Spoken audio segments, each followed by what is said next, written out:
You should not have to do this. There we go.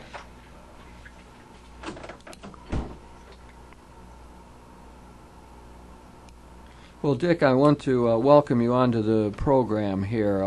I love talking with you because you have a wide-ranging interest. I know you're one of these Renaissance men in my mind. You love music and sports and philosophy and theology. And I'm not bringing you on as an expert on any of these things, especially the philosophy and theology I want to talk about, but as a layperson who's interested. I sometimes think of you as an anonymous theologian. Would you buy that you're an anonymous theologian?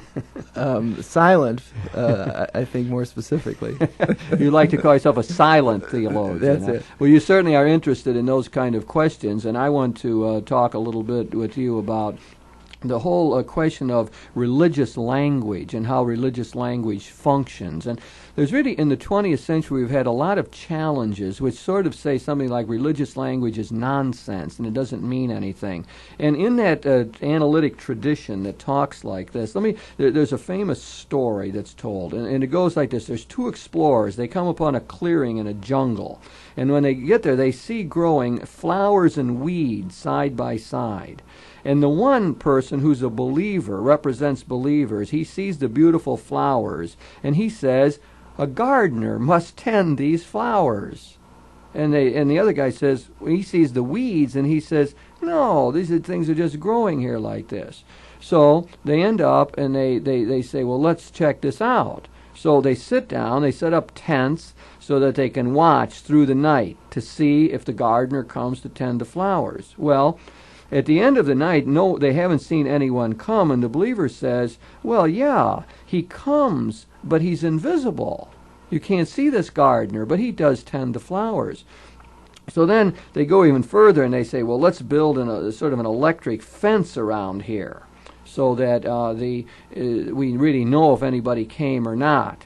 And so, again, nothing happens. There's no shrieks or anything. And so the believer's response again is this: oh yes, there's a gardener who comes and tends the flowers, but he's invisible and he's impervious to electric shocks.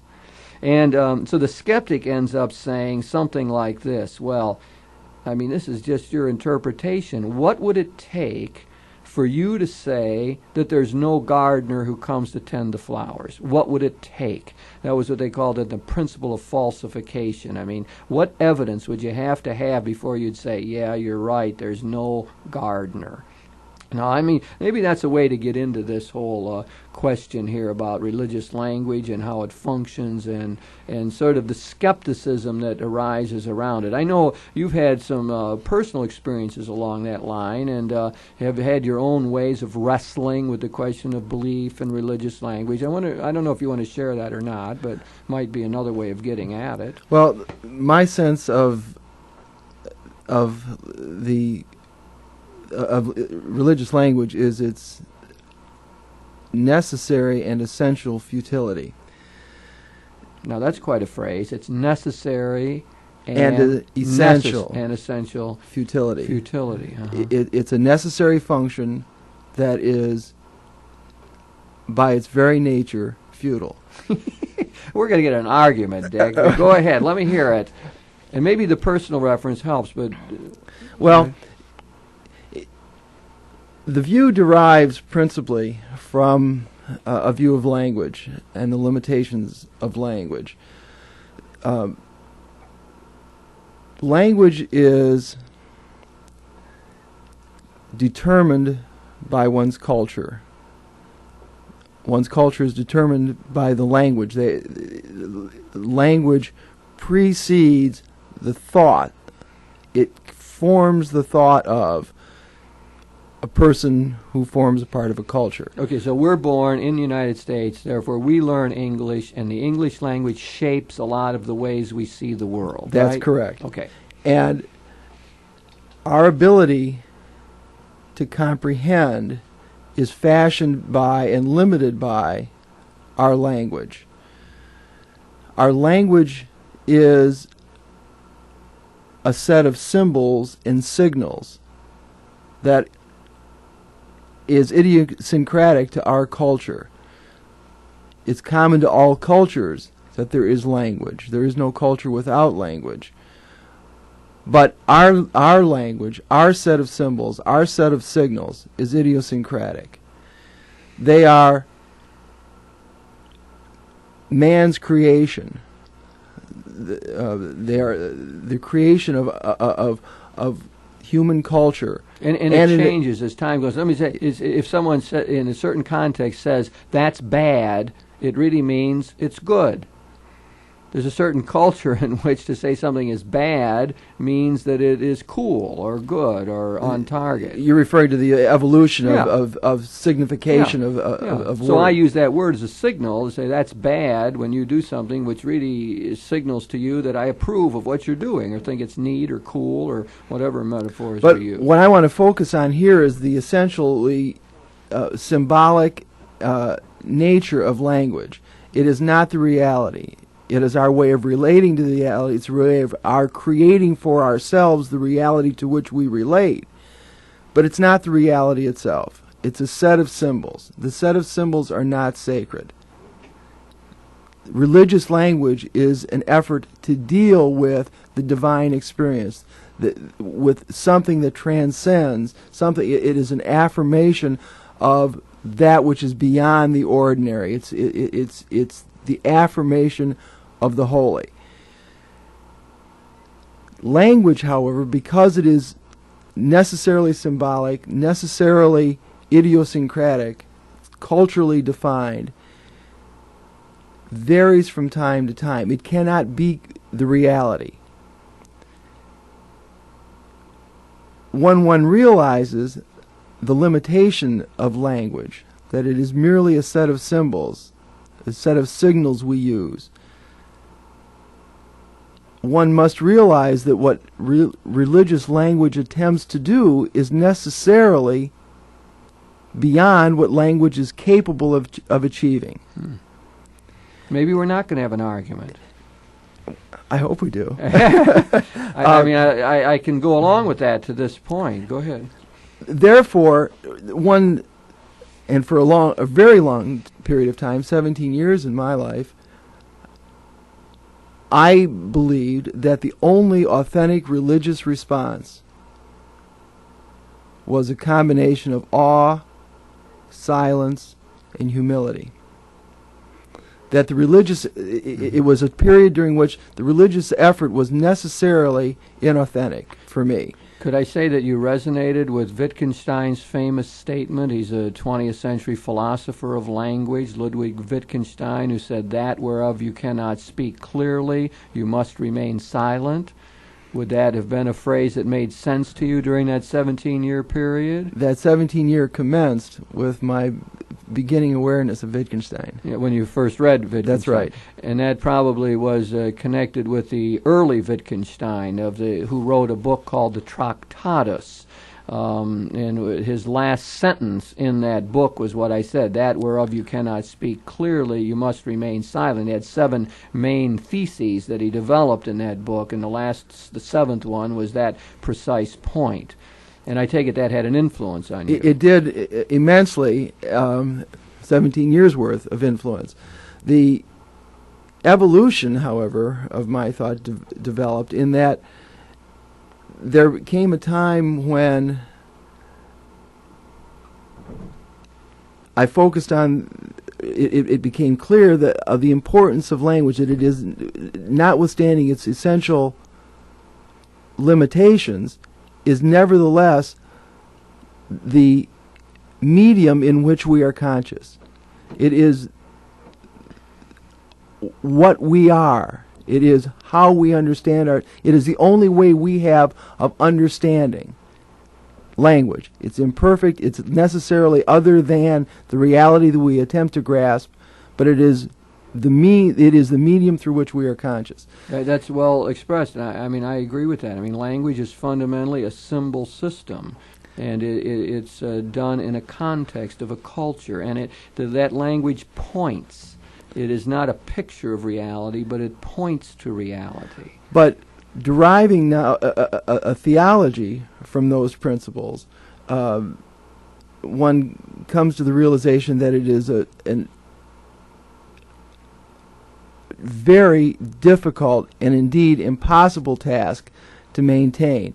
One has, because he's human, the need to attempt to grasp, to articulate, to deal with that which he chooses to affirm beyond the ordinary, to grasp the holy, to articulate the experience of the divine.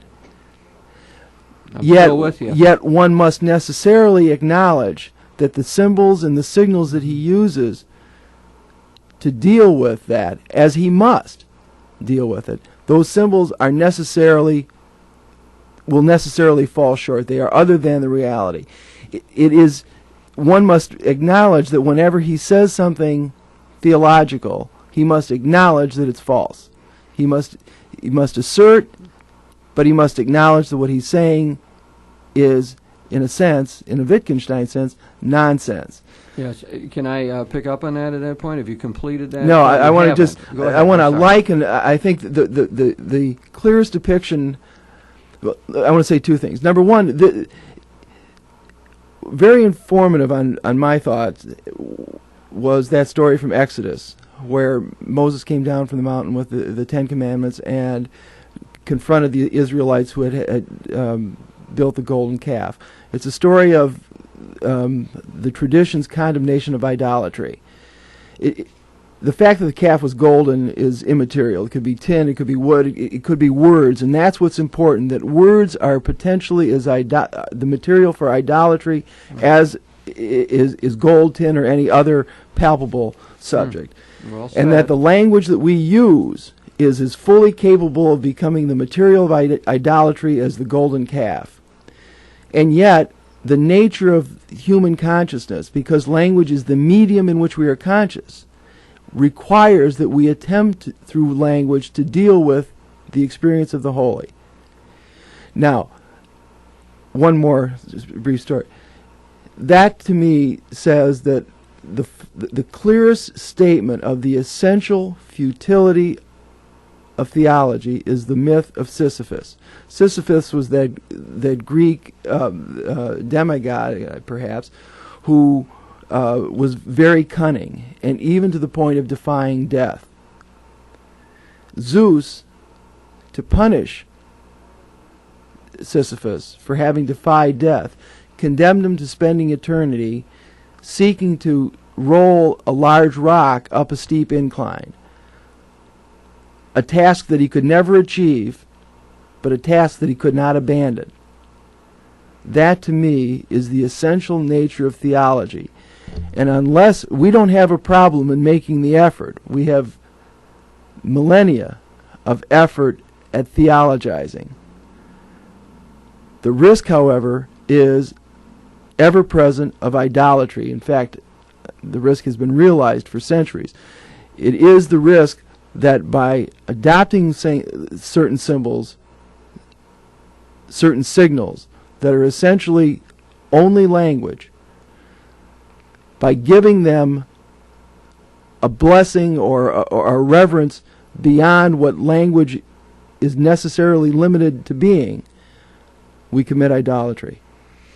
Well, you've done, Dick, what I usually do. That is set out the whole theological framework for the discussion. You have taken over my job on this program. No, you don't apologize. It's wonderfully done. It's beautifully done. I mean, I really don't have any problem with what you said. I just want to go back and tease out the meaning of the various parts of what you said and try to construct a positive way that I think religious language functions. But, I mean, we have a tradition in the theological world. This goes back to the Middle Ages and before, and that is the analogical tradition, the tradition that all religious language is analogical. And what that meant was that the statements we make about God are more unlike Him than like Him. So if you say God is a father, you do not mean that He has generated a son. You don't mean He's male. You don't mean any of those things.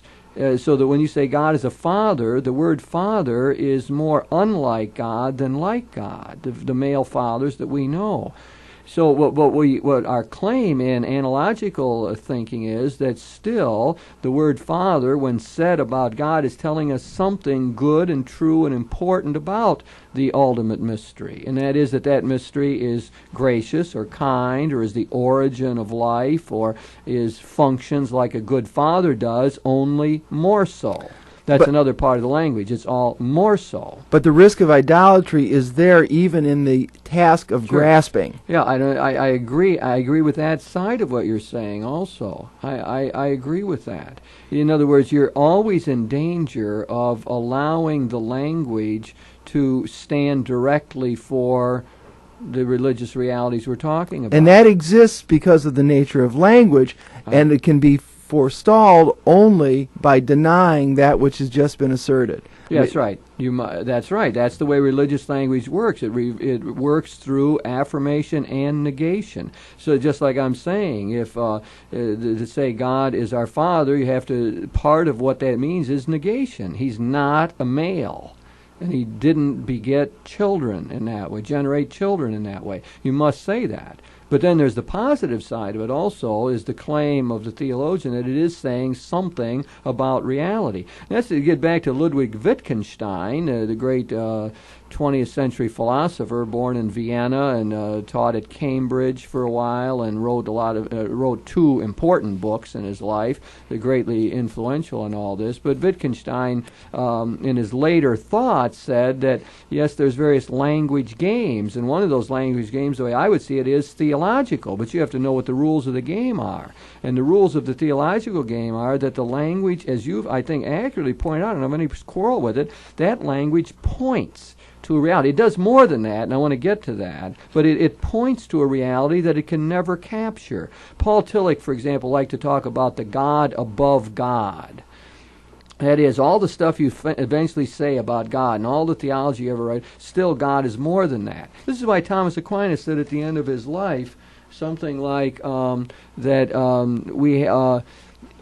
everything he wrote was as straw. It really had no great significance. I mean, and the great theologians have seen this. The great mystics have always said that. My experience is ineffable, a word that means it's not speakable. You can't say it.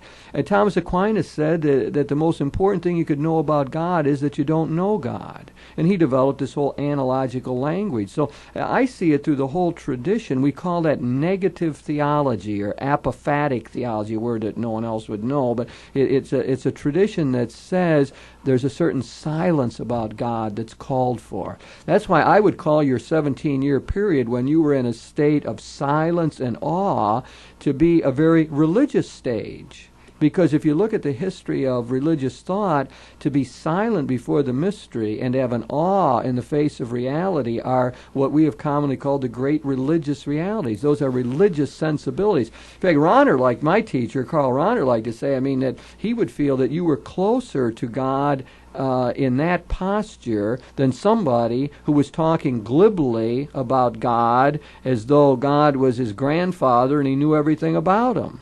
Rahner would say he would be much more with you than with somebody who spoke in very familiar terms about a being that they thought they could identify and even maybe manipulate and control. But both of those are just two extremes denying the contradictory nature of human language and theological quest. And where you want to get, yes.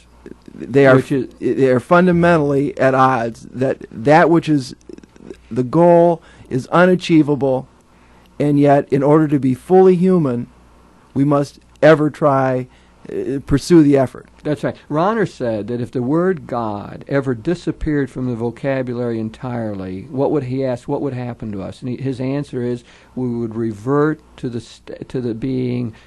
status of being an animal. We would have lost what is distinctively human. He says the word God, how it functions, and that's what Wittgenstein points us to. How does language function? Rahner says the word God functions to keep open the question of life. The word God functions in a way that keeps us in a searching mode. It draws us forward. It won't let us settle for superficiality, for inauthenticity, for the amount of knowledge we've gained to this point, for the amount of love we've experienced. The Word God opens up a future. It keeps us on the move, so to speak. And Ronner says, if we lost the Word God, we would revert to the status of being sophisticated animals. I think that's a way of making the point that you're saying of how religious language functions here. There's a paradoxical character about it. It's paradoxical precisely in the sense that the myth of Sisyphus conveys. It's paradoxical in that it's condemned to one is condemned to an effort. Yes. So Sisyphus had to roll the rock up to the top, not only to have it roll down again, had to go down and do this indefinitely. And Camus says in the telling sentence in that whole story, but Sisyphus had a smile on his face. So do most theologians.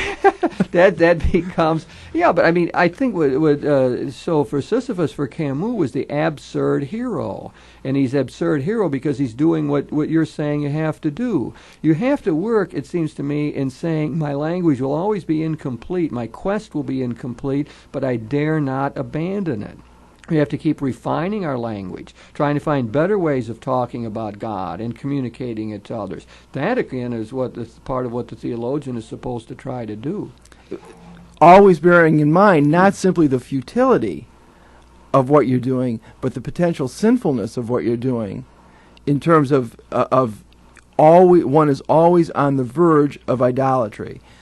As one searches and as one articulates, the tendency is to affirm and acknowledge that I've finally gotten a grasp, I've gotten a piece of, I have an aspect of. That is what I think is the story from Exodus. The story from Exodus is that nothing will be permitted to reduce the divine experience to something palpable, comprehensible, and therefore manipulable. I think it's helpful to remember that the idol they created was not to a false god, but the idol that they created was to Yahweh, their God. It was to the God who brought them out of Egypt. Out of Egypt, that's right. I mean, it wasn't. See, it's commonly said in that story that, well, they made an idol to a false god. They didn't. They made an idol to the true God, but they mistook the reality. They didn't have it straight that any imaging and talk and so on points to a mystery that finally eludes us. I mean, I think that's the particular poignancy of that story. It wasn't sinfulness in the sense of a debasement. Right. It was an attempt to do honor to the very God of the Israelites. I agree with that. And I believe your point is really well taken, Dick, about the theologian, and it's something we who are in that field have to be careful of. I agree with you. They're always in danger of creating an absolute out of something that's preliminary. But on the other hand, we have to do this, and because religious language is good for us. We need it. It keeps open the questions of life, as I suggested. But it does something else, too. It calls us to commitment. It brings up the question of valuation, what we treasure. Religious language has an affective side to it. It touches the heart as well as the mind. It cuts into the imagination and shapes the imagination as well as the intellect. You see, I think it really, and that's a side of religious language that we can't lose. If we lost that, we'd lost the sense of commitment, that we're called by some power that's greater than we are, that we are responsible for our lives and responsible to some God who is in a way won't let us rest, like the hound of heaven. He's after us to, come on, you got to make improvement, you got to make progress in life. So there is, you see what I'm saying? There's a commitment side to religious language. So if you start saying Christ is my Savior, that's not an abstract statement. That's a statement that calls you to a life of charity. It has ethical implications. Exactly. And the mystery is, how does one get from the essentially ineffable, from that about which one cannot make a proposition that is not both true and false, in other words, you're almost to an ethic about which there is a right and wrong. And you're called to total commitment in the ethic. And that's really a great problem. I mean, and we at this point have about 2 minutes to figure the answer out to that and to work on it. But, I mean, you can put it this way. You've pointed out the limitations of language and the necessity to keep struggling with it. And anything you can affirm about God, therefore, has sort of a, questionable character about it. And yet, what religious language calls us to do is total commitment. We're called to bet our life on Christ, on who he was and what he had to say. We're called to bet our life that he was right when he said that God is trustworthy. And there you get a bite. I mean, that really is a hard thing to carry out in one's life. And I think part of the answer is, I think, that religious language is self-authenticating. That is, to be able to commit oneself to a religious way of life ends up revealing its own power and its own correctness in a way. You can't stand on the sidelines and say, well, is that right to commit yourself or not? That's the ethical implication. Yes. Can you make a comment that is, you got about 10, 20 seconds to make some sort of response to that? Are you at ease with that? Did you get your main point in? Yes, I did. I gave you your chance. That's good. Succinctly. Yeah. Yeah, and I appreciate that. And let me try to recap then where we're at with this thing. So the topic was religious language. And we started out by saying that there's questions about it in the 20th century. Does it mean anything or not? He's just making it up. The gardener comes. He's invisible. He doesn't get shocked by electricity. But is he there? And so we begin to question. And I think what you've shown is that, in a sense, you have to keep doing that. You have to struggle to try to talk about the deeper things of life. You need a language about God. Always knowing that it is incomplete. Always knowing that there's an idolatrous potential here. But that we are condemned, and I'm going to buy your language here, condemned like Sisyphus to keep trying. You can't give up on it.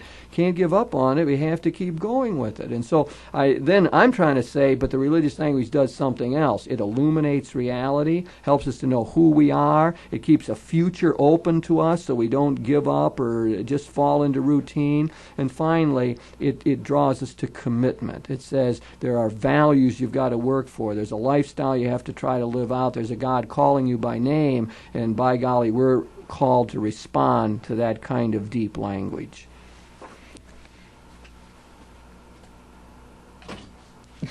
Terrific. Is it all right, do you think? You were terrific. Your middle point. You talked longer than any other person ever been on my program at one time. Oh, I'm sorry. I let you go. No, you were terrific. I did it on purpose. Think I'll get excommunicated? No, your middle section is great. You had about a 6-minute segment in there that's a masterful statement on religious language. It's beautiful. We talked about this. That was one of the very wonderful. You were on a subject. It was so good. I just left you go. Usually I interrupt my guests. That was beautiful. I mean, I don't have any problem with it. I mean, I agree with you fundamentally. It's so hard. I mean, what I couldn't get across is how hard it is. Yeah. How hard to go to say those words. How hard to do all that, knowing that you have to do it and that it can't mean. That it cannot mean anything propositionally, and yet it must mean the absolute when it comes to a matter of ethic. There's a direct analog in physics between about that mystery between the unknowable, ineffable, and the absolute of ethic, and it's really the analog. If I may just, and this is really something we talked about not on the radio, but in subatomic physics, with the uncertainty and the essential. There's questions about it in the 20th century. Does it